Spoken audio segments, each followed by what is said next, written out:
Howdy, howdy. Howdy, motherfuckers. You always got to drop a swear word in the start of I mine, really haven't you? Yours are all nice and lovely, whereas it comes to mine. F this, F that, fool.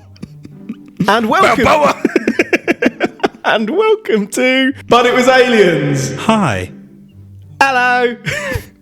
I'm going to be pleasant throughout the rest of this podcast. This is the extraterrestrial comedy podcast where we probe real life Fuck that Balboa!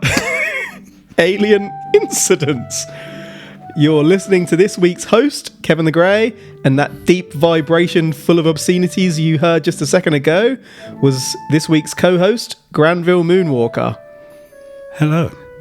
Today, We are taking you to... New England! That's not to say the UK, I mean New England in America. Now, because we're educational bastards, That we are. let's share a brief history of this wonderful region. New England comprises of 6 states in northeastern USA. Puritans, or Pilgrims, left Plymouth in Old England, and after briefly stopping in Holland, 102 sailed on the Mayflower in 1620, establishing Plymouth Colony, the second successful English settlement in America. Later, the Old England British demanded taxes from New England, and there you have the American Revolutionary War. I should just add that several American Indian tribes were there before the Pilgrims. But that's enough history. On to the 7th of August 1968, 7 years after Betty and Barney Hill's abduction. We are going to a camp in Vermont, which today is home to Bigfoot Stables.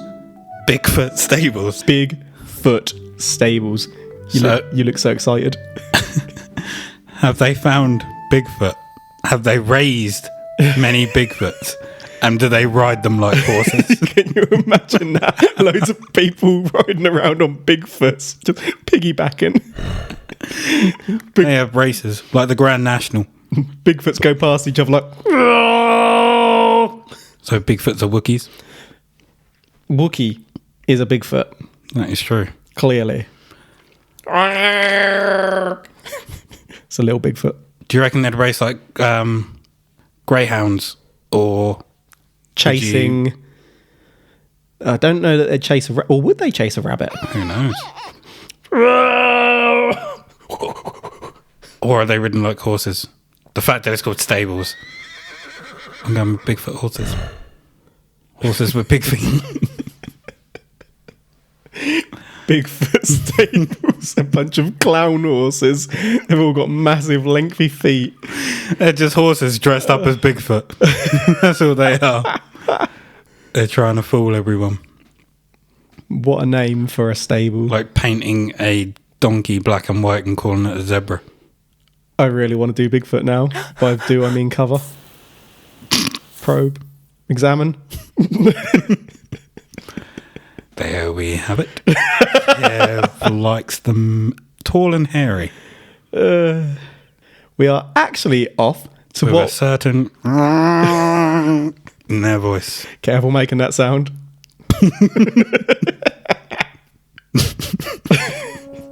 We're actually off Kev, get off me! to what was then known as Buff Ledge Camp.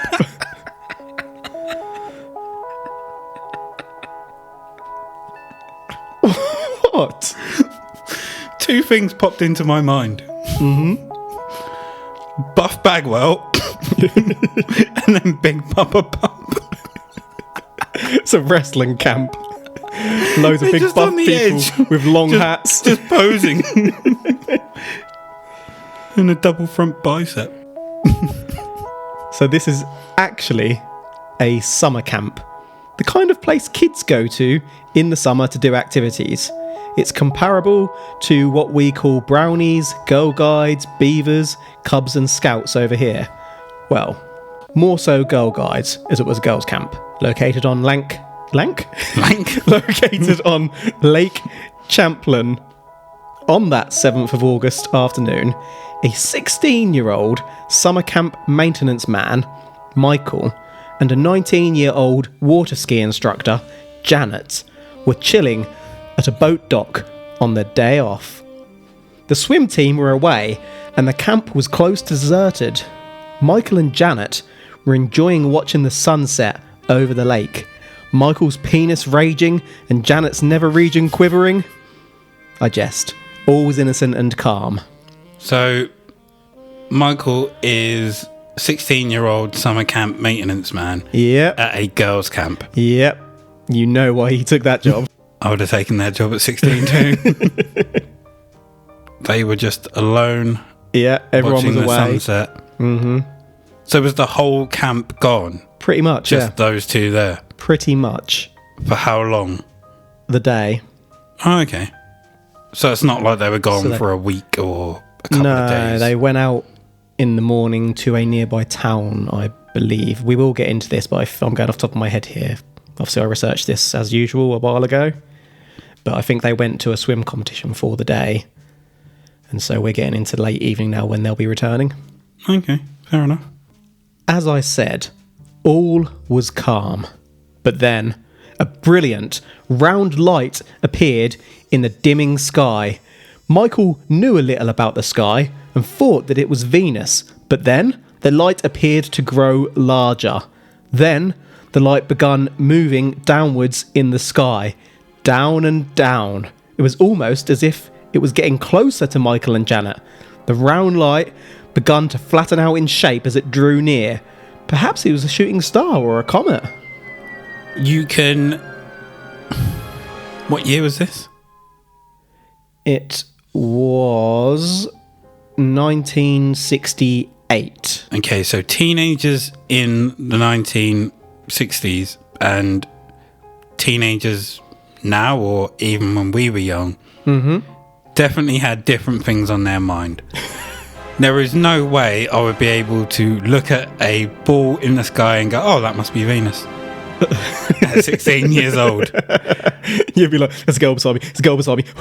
I've been like, what the fuck is that? I'm getting out of here. I'll leave you here. I thought you were going to say, what the fuck was that? We should bang? You went a wholly different direction. Leave the girl and run. So it's clear what was constantly on your mind at 16, even now.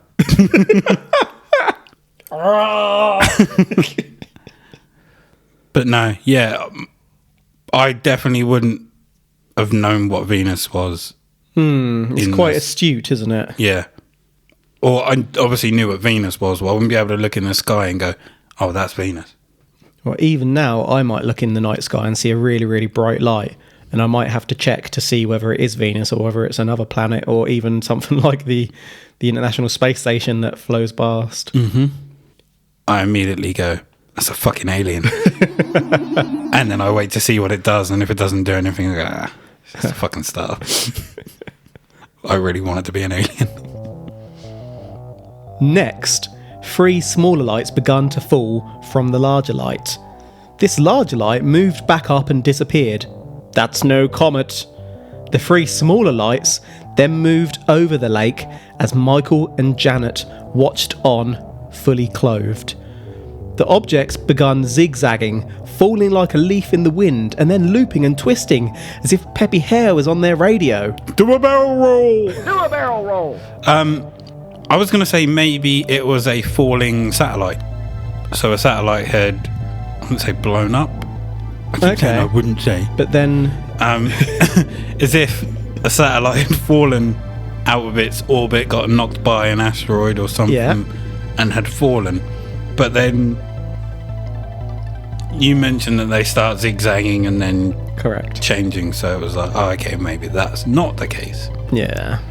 But what if it was Star Fox and it was Peppy Hare? Maybe it was. Doing a barrel roll.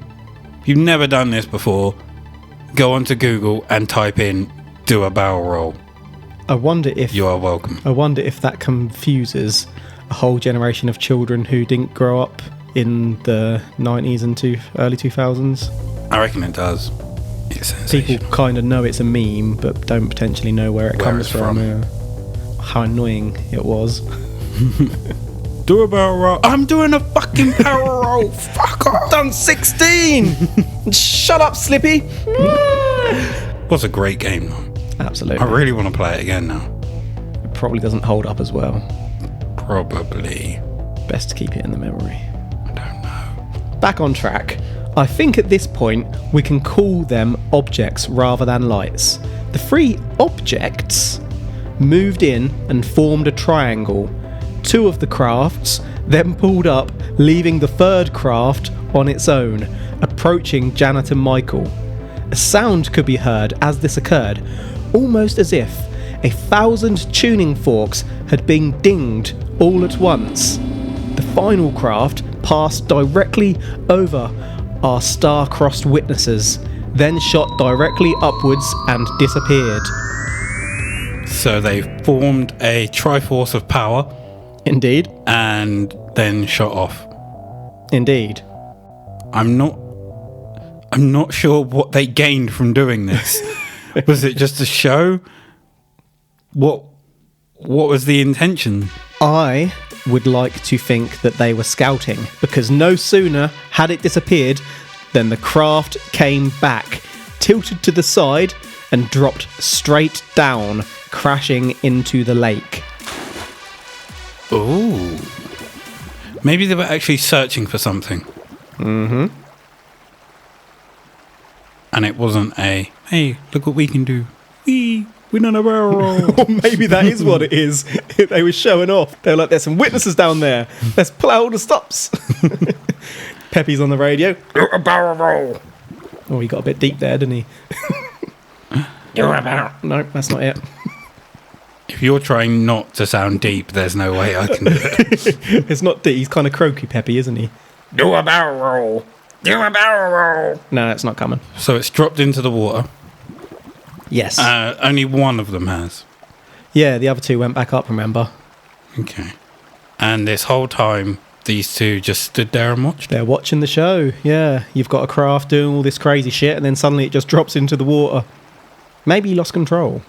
How big's maybe. I will think about it a bit more. Yeah, just wait there. Michael and Janet did not know what to do. They just stared for a few minutes, but then the craft blasted out of the water and flew straight at our virgins. It was so close that Michael and Janet could see the transparent dome atop the dish. Yes, it was a flying saucer, but there was more.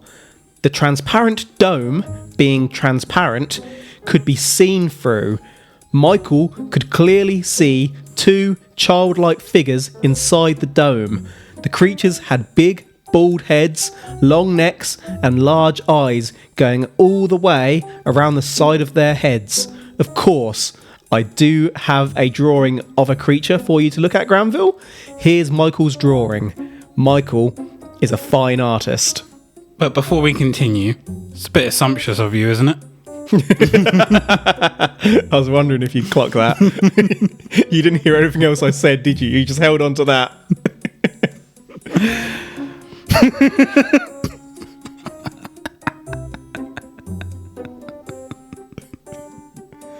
Like I said, he's a fine artist. Oh. So what I have in front of me is a scribble of A fine piece of a work. being. To be fair, it's only scribbled in parts with 2 large eyes, tiny little nostrils, and a mouth. Mm-hmm. So it was just the top of the dome see through all the whole craft. Because being childlike, he's drawn quite a sizable figure for being childlike. Well, he could have zoomed in for the drawing. Meanwhile, it's what he assumes to be childlike. So that has a flat head. Yep. Very wide. No ears. No ears, very wide eyes. Yeah, very wide eyes. A Voldemort nose by the looks of it. By that I mean just nostrils in his head. In fact, he looks a little bit like He Voldemort. does, doesn't he? No. Something else that has occurred to me looking at this that didn't occur to me when I was researching it. Have you ever seen that episode of The Simpsons where Mr. Burns starts wandering around and everyone thinks he's an alien, is it? He's got this kind of glow around him. Was he taking some sort of medication or something? I can't really remember. It was a long time ago, but he looks like that to me. I'll have to send you a picture of it later. Did he explain the colour of them? I don't think he did. They kind of look like greys, but I don't remember him outwardly stating as such. He's also drawn fingers and a thumb and has given them 3 fingers. 3 fingers and a thumb, yeah. Was he able to see that? I mean, he's managed to see quite a lot for a craft that is shot straight at him. Yeah, all right, moving on. Okay, moving on. So, whilst looking at the craft... Oh, sorry. Were these just joyriding alien teens that have seen some humans that are similar to their size and they were like, oh, they must be teenagers of the human world. Let's show off in our spacecraft. Yeah, they've just got their driving licence. Mm-hmm. Their interplanetary license, which means they can venture into other systems. I can't remember what episode it was, but I'm sure we've come up with that theory for one other case. That we have. Yeah. There's no black box in their vehicle, so they can go at whatever speed they want. No dash cam, so they can be a little bit mischievous. So if you're listening from another part of the world, what the black box is it's placed in cars, or is it in cars or on the bottom of cars? I thought it was in cars, but so if you're a teenager, clearly I don't have one. If you're a teenager and you've just learnt to drive, to get your insurance premium down, you get a black box put into your car, which monitors how well you drive, and also at what time you drive. Didn't know that. Yeah, so if you drive like between 11 p.m. and something like 4 a.m, then it thinks you're a little bit naughtier and pumps your premium up. Naughty. Yeah, in addition to like how fast you drive and where you're driving and whatnot. Yeah, so if you have one of them in your car, obviously your premium can go down, but it limits how you can drive. And if you drive like a normal 17-year-old, your premium's probably going to go up.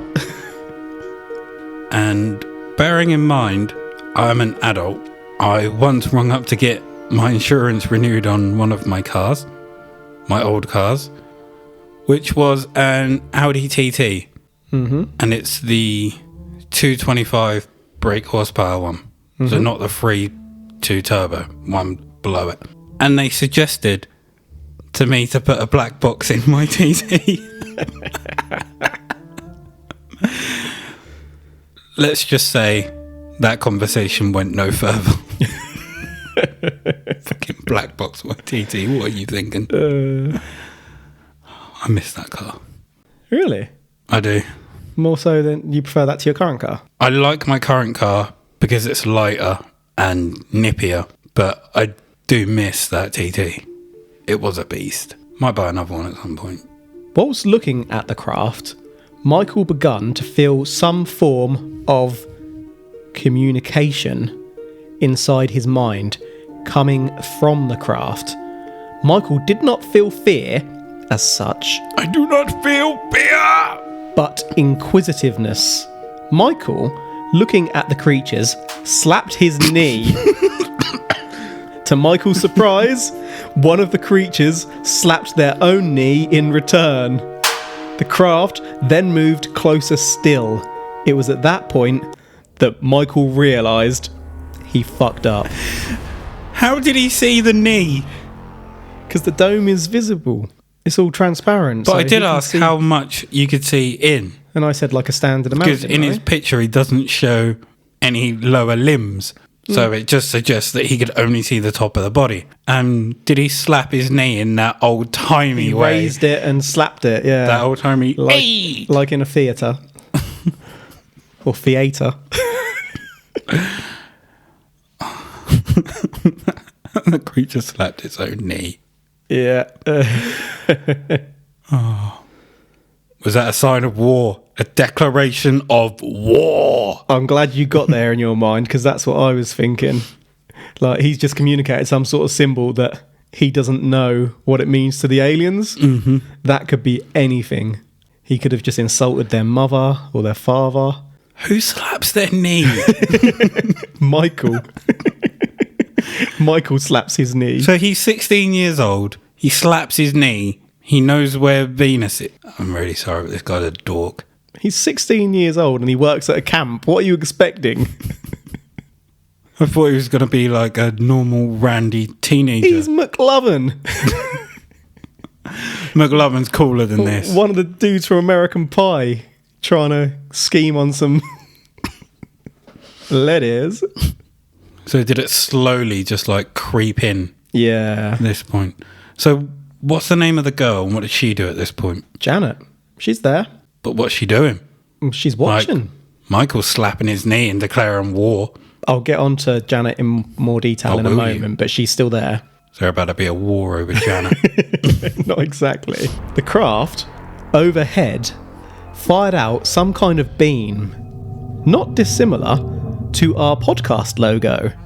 Michael grabbed Janet's shoulder and pulled both of them onto their backs on the ground. Michael felt fear now, all right, and screamed that they didn't want to go. Michael looked at his hand in the beam and realised that it was so bright that he could see his own bones, almost like an X-ray. The beam, despite being light, felt like liquid to Janet and Michael, giving the sense that you were floating almost as if in water. The next thing, the buddies of the non-banging variety knew, they were staring at the object across the docks. The sky was totally black. What? So had they been teleported? I think... I wasn't entirely sure, to be honest, at this point, whether they had been teleported to the other side of the docks and were staring at it, or whether it had instantly moved to the other side of the docks, like they'd almost lost time. Ah. Both are rather suspicious, though. Very. The only thing I can think of is it would have taken them and then dropped them back. Mm-hmm. But then I don't know why it would go... Was it stationary on the other side of the dock? Or... So we're going to go into this a little bit further. I do have more. If it was on the other side and moving, it would make sense that it dropped them off and they kind of came up as it was going across. If it was stationary, I don't know. Seems really weird. Mm-hmm. Michael tried to speak to Janet, but found her to be in a trance-like state. At that point, they heard the sound of the swim team returning. The UFO above flashed its lights a few times and then vanished into the night sky. I have a drawing of the craft too, if you'd like to check this out, Granville. Remember, Michael was a fine artist. To be fair, I say that in jest, but it's probably significantly better than what I could do myself. Okay, so it looks like he's drawn a pie and he has put a dome on the top of it. With two aliens doing the Team America hand wave out of it. Yeah. I don't see how you would have seen them slap their knee from that. Well, to be fair, if they raise their knee like a theatrical way, I think you could see their knee. I think what would be more difficult to do would be to see the fine features of their faces and whatnot if he's at that distance. Very much so. So when it was doing its flashing lights before leaving, was it directly above them or was it on the other side of the dock, just higher up in the sky? It just says above them in the accounts that I've read, so it doesn't say directly above them so much as they looked up and saw it. Okay. I'll need a little bit more, but... I've got more. Okay. Michael and Janet did not discuss what happened to them that evening. They didn't speak until camp ended a few weeks later. In fact, they did not speak for 11 years after the incident. 11 years. So what happened next? Michael barely thought about the incident for the next 5 years, but Michael did begin having disturbing dreams. These dreams were about being taken, abducted, snatched against his will. So what usually happens at this point when we have an abductee starting to recall and having disturbing dreams? Regression therapy, motherfuckers! Although, I don't understand how this can happen to someone and then they just forget about it, or not. Like, Well, the mind can black things out, really disturbing things, can't it? it would, but it's something they remembered. Mm-hmm. Like, they remember seeing it and then just never spoke of it. Well, remember, I'm telling you this story after it's all taken place. Whereas it would literally just be going in my mind every moment of the day. Yeah, but what you've got to think is that at first they may not have remembered it properly. He was just having dreams about being abducted and whatnot, and then things are going to happen which helps him to remember it more fully. So, was this all a dream? He used to read Word Up magazine. So is this tale that we are hearing so far, are we going to find out that this is a tale from his regression therapy and he hadn't actually remembered it until he started having the dreams? I'm going to move on at this point. Michael would begin experimenting with weed and become a bit of a drifter before eventually obtaining a degree in religion around 6 years later. Such an odd kind of Yeah. weed to religion. Spiritual experiences. 10 years after his experiences, Michael decided to contact the Centre for UFO Studies. Investigator Walter Webb was assigned to the case and suggested hypnosis. Walter was the same chap who studied the Betty and Barney Hill case. During the hypnosis, Michael recalled intensely being lifted by the light inside of the craft. Inside, Michael saw Janet laying on a table being examined. The beings shined a light in Janet's eyes, scraped her skin, and before you ask, I don't know what part they scraped. Then they took fluids. Again, I don't know which fluids, but I do know where from. A triangular device connected to tubes was attached to Janet's pum-pum. Hashtag probe. Oh, I feel a bit disturbed. Imagine how Janet feels. Ugh. Do you need a shower? Might do. So they took every sample you can imagine. Pretty much. They were thorough. The fact that they took samples and they're starting to sound like scientists, then I'm assuming they weren't small children or teenagers, whatever, I guess not, yeah. and they were just small in stature. Perhaps, yeah. So did they do anything to Michael? I'm going to cover that in a little bit. Shall I just move on so you get the details? Yeah.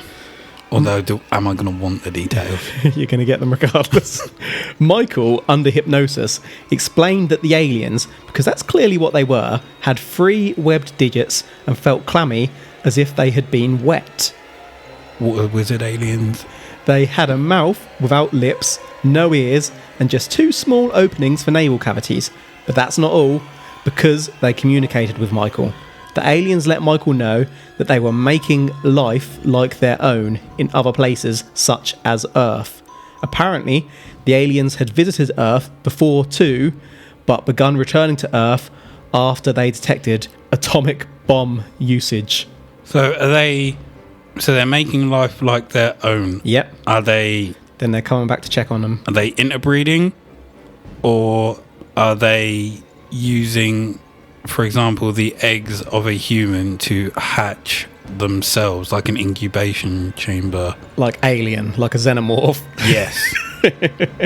I think they're kind of interbreeding, making hybrids of themselves, perhaps. So putting kind of their own DNA, I guess, into another species host that are close to them or closer to them on the planets they're visiting. I don't know why I'm trying to think how it works, because I'm not going to know how it works. So where my mind's going, it's like, how does it work? What are they using? But then what? Are they taking samples for DNA purposes? And then or are they literally breeding? Yeah. Splicing the DNA. They may already have something, splice the DNA and then stick it in an egg, pop out. Yeah. Rather than growing from those samples. Oh, okay. These wet bastards.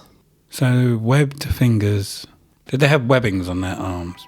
I don't know that they had them on their arms. Do they have a king? They could have a king. Is he a giant fish that looks nothing like the people that he presides over? What if I said yes? Are these Zoros? Or Zoras? It could be what Zoras are based on. I've never really thought about that the king looks Jaffel like... His subjects? Yeah. Until the most recent ones, at least. Another thing that's just, I wouldn't say put me off, but has annoyed me because it comes up quite a lot in these kind of 60s probes. Mm-hmm. A lot of these visitations turn up and warn people of atomic power or nuclear power and stuff like that. Yep. But it's a real feature of the time period, yeah. And it's always, I wouldn't say someone that can't do anything. Mm-hmm. But they're never going to the people that have the power to do anything. Yeah. It's literally they're going to someone. And although he's not saying that they came to him to stop nuclear usage, just that's why they started coming back. Yeah. But then if that was to go out into the news and then people are going, aliens are starting to appear because we're using atomic bombs. Mm-hmm. Well, let's not use them and maybe they'll stay back. Maybe it's his way of getting people to not necessarily acknowledge, but think about their use of atomic power. So you think 16-year-old McLovin is trying to stop nuclear war? Well, he's started to... He's not 16 anymore, is he? Not now. And he's smoked weed. He's now deep into religion. Okay. Alternative theory coming out there. So I think this account has an inherent element of sexism, but the aliens had been interested in Michael's mind and Janet's body. That hadn't even crossed my mind. But in hearing all this, of course, the investigators sought to locate Janet, and sure enough, they had Janet hypnotised. At this point, we've been relying on Michael's word. So what do you think Janet is going to have to add to the matter? It's all bullshit. Yeah. Michael's full of shit. He just tried to lay me down and I wasn't having any of it. I liked older men. It's like, this never happened. I don't know what he's talking about. He just tried to bonk me. And we were high on LSD or something like that. Yeah. I mean, it was the 60s. Mm-hmm. There's a lot of drugs floating around. Janet, under hypnosis, completely verified Michael's story. Janet remembered being on the table and feeling cold whilst having her hair pulled and neck pinched. Walter Webb went on to contact others at the camp and was able to find several other people who had seen the strange lights in the sky over the lake on the very same night. 2 other camp employees also reported a similar sighting earlier that same year when they saw strange lights hovering over the lake. Weren't expecting that, were you? No. Hair pulled, neck pinched. Okay. I can see your cogs turning as to were they just having a filthy time on drugs? Interesting idea. With a movie on in the background, which led their minds to be quite susceptible to what was going on in the film. They were on the dock of the bay. Might have been where it started. They took it to another room, so to speak. Let's have a little think about whether we can find any alternative explanations. One is obviously drugs. Another possibility is that these teenagers got carried away with a little lie. Maybe they were having a bit of fun. Maybe they were coming up with a cover-up story for what they were really up to on the pier. Or maybe it was a hoax by other parties and they just got caught up in it. Unfortunately, I dug into the hoax theory and I did find some photos, reportedly from a blogger, which supposedly show an alien abduction hoax being completed at Buff Ledge around the same time as the actual incident. Check out these photos for validation, and then I'll elaborate. That's not to say it is a hoax, by the way. This is just a slight possibility. That craft does look strangely similar to what has been drawn. But then, is that at the camp? Yep. So I'll post these photos on our socials, but basically they're showing... It's alright, I was literally about to describe them. I was just checking all of them. So we have 4 photos here, and they're like Polaroids. One in the top left shows a craft which looks like it is crashed with smoke billowing out from it. The second picture to the right of it is that same craft with no smoke and someone standing behind it. Then beneath that we have the same craft again with someone else standing beside it. He's posing beside it as if to say, look what I've built, I'm quite proud of it. And then to the left of that we have a bunch of what looks like children sitting in front of that same craft. Yeah. So that craft has got about, and this is at the same time you say as this story. Yeah. So I really stopped and thought about this. I mean, literally. I found these 4 photos and I turned off my Mac and thought. I never went to camp as a child, but this kind of thing really does sound like a campy or scout-like activity, doesn't it? Foraging for supplies, linking up some lights, and maybe even designing costumes to see which group could make the best setup. Maybe the kids at camp did this and Michael and Janet either weren't part of it or were, but just off their faces, saw the lights, and next thing you know, we have an abduction story. Do you have any alternative ideas as to what this could be? Other than them being off their faces, no.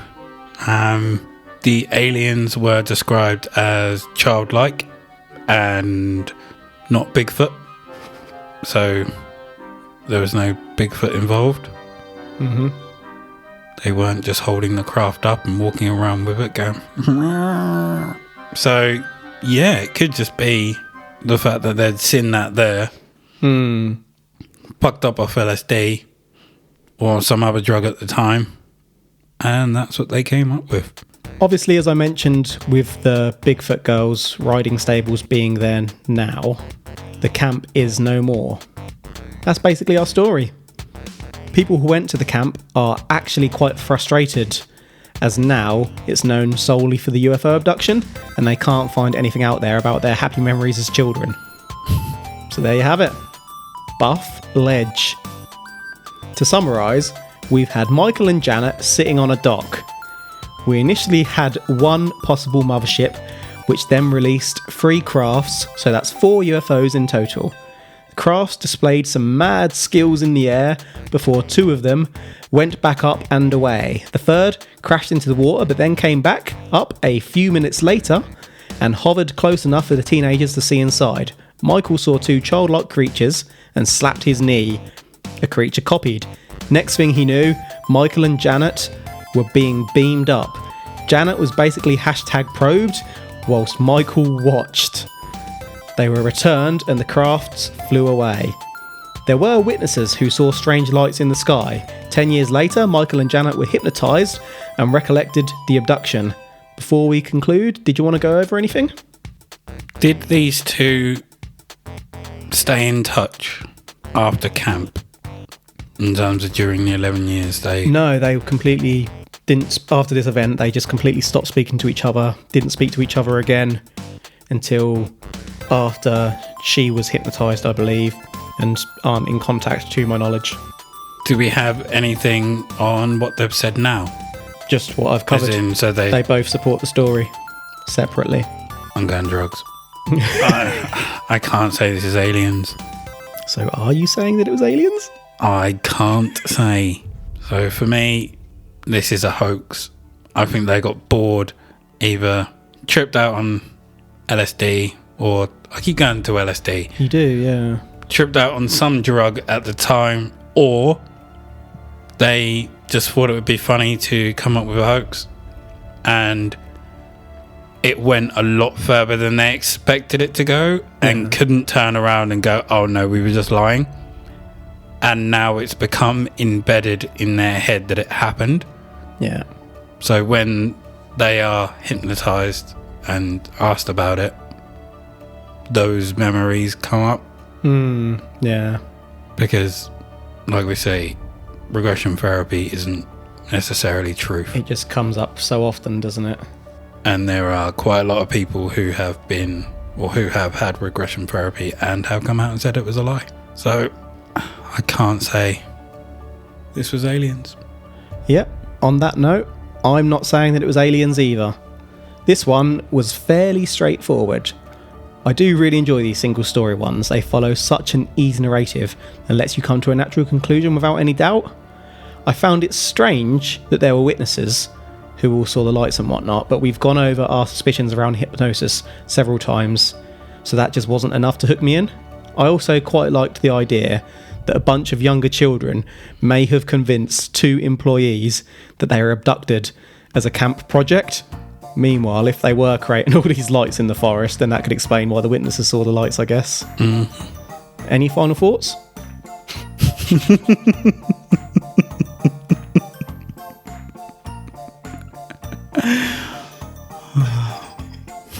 Prick. I put that into Pop View and it popped me. I can't say that I do. Were you ever a No, Cub or I wasn't whatever, allowed to go to Scout Cubs or Scouts or nothing. whatever it was? My dad thought they were pussies. Quite frankly. Fair enough. No other thoughts. That was it. Yeah. I have one final thought. Well, more of a side note, really. The lake we've studied today is famous for a second reason. This lake has America's very own Loch Ness monster called Champ. There is better evidence for Champy than there is Nessie. What? Yep. I feel a side probe needs to be completed on that one at some point. But yeah, that's today's show, girls and boys, and everybody not included within those labels. Thank you to UFOcasebook.com for much of the information in today's probe. Usually we have to spend hours examining several sources, but they had nearly all the information in one place, which was an absolute luxury for me. Other than reading that, I was able to lay back and watch a few videos. It was a fairly relaxing probe. Speaking of probe, if you folks would like to probe us, you can check us out on the Twitter. On the Twitter! But It Was Aliens. Search the same and you'll find us on Facebook, where we have a group called Extraterrestrial Towers. To join, all you need to do is cut ties with everyone on Earth and wear one black suit for the rest of your life. But to be fair, those rules are optional. Thank you for listening to But It Was Aliens. I'm Kev, he's G, and we'll be back up in your ears next Thursday. But until then, the truth is up there. #probe.